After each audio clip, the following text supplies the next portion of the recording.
ത്രിയേക ദൈവത്തിന് മഹത്വമുണ്ടായിരിക്കട്ടെ. ഇന്നത്തെ പരമ്പരയിൽ നമുക്ക് ഫീസ്റ്റ് ഓഫ് ദനഹോ അഥവാ ദനഹോ പെരുന്നാളിനെക്കുറിച്ച് ചിന്തിക്കാം. ഉദയമെന്ന ആണ് ദനഹ എന്ന സുറിയാനി പദത്തിൻ്റെ അർത്ഥം. ഗ്രീക്കിൽ ഈ പദം എപ്പിപ്പാനി എന്നറിയപ്പെടുന്നു. ജോർദാൻ നദിയിൽ യേശു ക്രിസ്തു മാമോദിസ സ്വീകരിച്ചതിൻ്റെ സ്മരണയാണ് ദനഹ പെരുന്നാൾ. ആദിമ സഭാ കാലഘട്ടം മുതൽ ജനുവരി 6 നടക്കുന്ന ഈ പെരുന്നാളിന് ഉന്നത പ്രാധാന്യം ക്രൈസ്തവ സഭ നൽകി വരുന്നുണ്ട്. ഫെസ്റ്റിവൽ ഓഫ് ലൈറ്റ് അഥവാ പ്രകാശത്തിൻ്റെ പെരുന്നാൾ എന്നാണ് ഇത് അറിയപ്പെടുന്നത്. ഞങ്ങളുടെ ആത്മാക്കളിൽ നിന്ന് അജ്ഞാന അന്ധകാരത്തെ നീക്കം ചെയ്ത് ഞങ്ങളിലും ഞങ്ങളുടെ ഇടയിലും നീ സ്ഥിതി ചെയ്യണമേ എന്ന സമ്പൂർണവും അപ്രമേയവുമായ തൃത്വത്തിൻ്റെ മഹാപ്രകാശത്തിലേക്ക് തെറ്റുകൂടാതെ ഞങ്ങളെ നയിച്ച് ലോകത്തിന് അതീതമായി പ്രകാശത്താൽ ഞങ്ങളെ നിറയ്ക്കണമേ. നിൻ്റെ കിരണങ്ങളാൽ ഞങ്ങളുടെ അകക്കണ്ണുകൾ പ്രശോഭിപ്പിച്ച് ഞങ്ങളെ പ്രകാശ സന്താനങ്ങളാക്കണമേ എന്നിങ്ങനെയുള്ള പ്രാർത്ഥനകൾ ഈ ദിവസത്തിൻ്റെ പ്രകാശീകരണം വ്യക്തമാക്കുന്നു. ദനഹായുടെ ശുശ്രൂഷയെ സംബന്ധിച്ചോളം പറയുകയാണെങ്കിൽ വെള്ളം വാഴ്വിൻ്റെ ക്രമമാണ് ദനഹായുടെ പ്രാധാന്യം. നമ്മൾക്കറിയാം, പെന്തിക്കോസ്തി പെരുന്നാളിലെ വെള്ളം തളിക്കുന്ന ചടങ്ങാണ് ഉള്ളത്.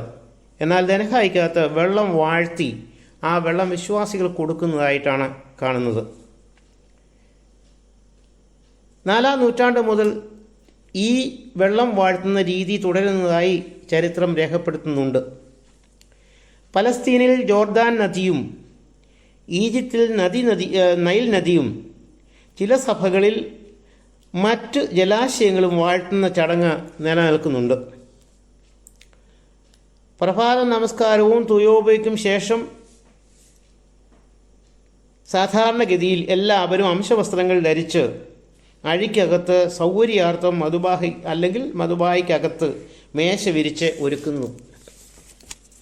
വെള്ളം വാഴ്വിനെ ഒരു നല്ല സ്ഫടിക ഭരണിയും ഭരണിയുടെ വായ്ക്ക് വയ്ക്കുവാൻ ഒരു ചെറിയ കുരിശും ഭരണി മൂടുവാൻ ഒരു കുരിശടയാളമുള്ള ശോശപ്പയും വേണമെന്ന് പിതാക്കന്മാർ നിഷ്കർഷിക്കുന്നു.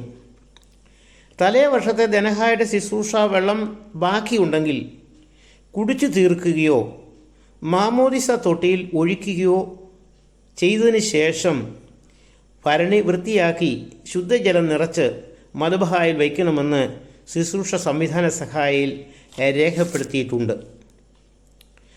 സ്ഫടിക പാത്രത്തിലെ വെള്ളവും വഹിച്ച് ഒരു ശുശ്രൂഷകൻ പ്രദക്ഷിണത്തിൽ ശോശപ്പ മൂടി സംബന്ധിക്കുന്നു. പ്രദക്ഷിണത്തിനുള്ള എല്ലാ സാമഗ്രികളും എടുത്ത് വടക്കേ വാതിലൂടെ ഇറങ്ങി തെക്കേ വാതിലൂടെ അകത്ത് പ്രവേശിച്ച് വായനകൾ പൂർത്തിയാക്കി തൃത്വനാമത്തിൽ ജലം ശുദ്ധീകരിച്ച് മറ്റ് കർമ്മങ്ങൾ പൂർത്തീകരിച്ച് ശുശ്രൂഷ പൂർത്തീകരിക്കുന്നു. സ്ലിബ ആഘോഷവും എല്ലാം കഴിഞ്ഞ് വിശുദ്ധ കുർബാന ബാക്കി പൂർത്തീകരിക്കുകയും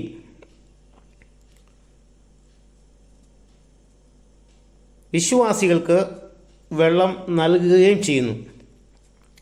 ജോർദാൻ നദിയും യോഹന്നാൻ നൽകപ്പെട്ട സ്നാനവുമാണ് പ്രദക്ഷിണ ഗാനത്തിലെ പ്രധാന പ്രമേയം. മാമോദിസ തൊട്ടിയിൽ കുരിശാകൃതിയിൽ വെള്ളം ഒഴിച്ച് ശുശ്രൂഷകൾ പരിസമാപ്തിക്കുകയാണ് കണ്ടുവരുന്നത്. കുർബാന ശേഷം വിശ്വാസികൾക്ക് വെള്ളം നൽകുന്നു. കൂദാശ ചെയ്യുന്ന വെള്ളം വൈദികൻ മാത്രം പകരുകയും ചെയ്യുന്നതായിട്ട് നിഷ്കർഷ ഉണ്ട്. വെള്ളം തീരുന്ന മുറയ്ക്ക് വെള്ളം പകർന്ന് അത് വർദ്ധിപ്പിക്കുകയും അത് പകരുകയും ചെയ്യുന്ന അധികാരവും അവകാശവും വൈദികർക്ക് മാത്രമേ ഉള്ളൂ. ദനഹ പെരുന്നാളിനോടനുബന്ധിച്ച് നസ്രാണികളുടെ പല ആചാരങ്ങളും നിലവിലുണ്ട്. കേരള നസ്രാണികൾക്ക്, പ്രത്യേകിച്ച് കുന്നംകുളം സ്വദേശികൾക്ക് മറ്റു ചില ആചാരങ്ങളും അനുഷ്ഠാനങ്ങളും നടത്തുന്നതായി അറിയുന്നു.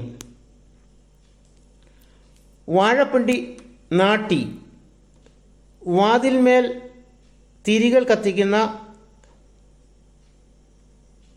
ആചാരം നിലവിലുള്ള ഉണ്ട് എന്നുള്ളത് എടുത്തു പറയേണ്ടതാണ്. ഈ പെരുന്നാളിനെ പിണ്ടിപ്പെരുന്നാൾ എന്ന് പറയുന്നതിനും കാരണം അതൊക്കെ തന്നെയാണ്.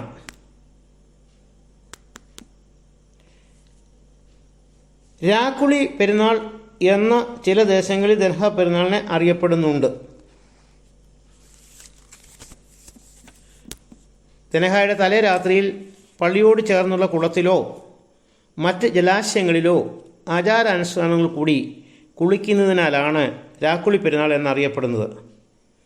ദ ഫീസ്റ്റ് ഓഫ് നൊക്ടർണൽ ബാത്ത്സ് എന്ന് ആംഗല ഭാഷയിൽ പറയുന്നു.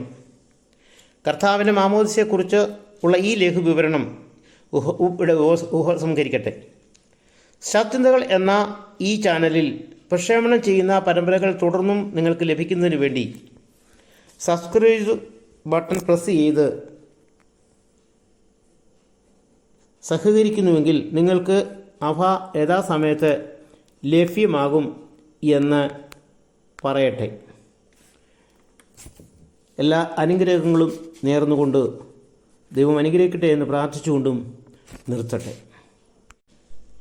ത്രിയേക ദൈവത്തിന് മഹത്വമുണ്ടായിരിക്കട്ടെ. ഇന്നത്തെ